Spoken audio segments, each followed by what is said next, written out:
There was somebody had on their stories today, probably one of our mutual friends. I'm sure you said too, but it was something like it was two turkeys, and it was like 1 hour at 900 degrees, and the turkey was like burnt to a crisp and unedible. And then the next one, it was like 6 hours at 300, and it was like perfectly cooked. And it was like, this is what happens. Like you literally like burn out if you go too hard too fast. And I think that Absolutely. consistency is the problem because people just don't have patience to get the results. So they go, if I push harder, I'm going to get better results. But I tell people, it's like when you want to lose weight, if you go, you know what, Jerry, I'm not going to eat food anymore. Watch how much weight I lose. It's like, yeah, until you die.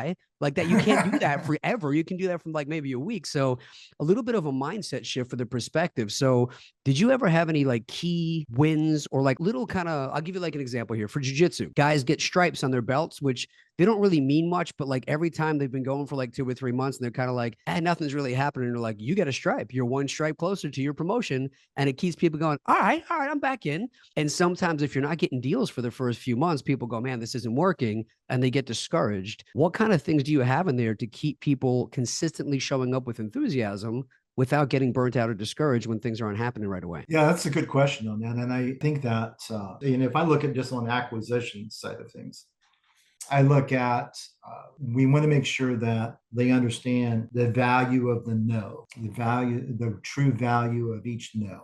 And a lot of them don't realize that until we do the math. So if we're doing a deal and let's just say we're wholesaling that, we're going to make 20 grand on that thing. Well, we have to look at the revenue and we take that by all those no's and divide that out on things. That's pretty good amount of money on each no, right?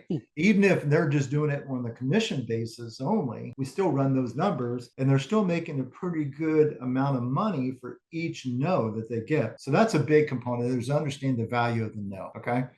Yeah. And then I think understanding too that, kind of like you were talking about just with the turkey, right? Being cooked on things. Most people in our space, they come in and especially with team members, they come in and they have this false idea of things, and I think it's so important to have people when they start on this is to actually have people experience in their mind what it's like not to have it, not to achieve things. Okay, because what's interesting is the way our when we can experience that, then we realize that's the worst case scenario, then we've already exhausted that thought, so now we can move forward with just taking action because we already know what that feels like, right? And that's so it's kind of a mental rehearsal of getting your ass kicked. Okay.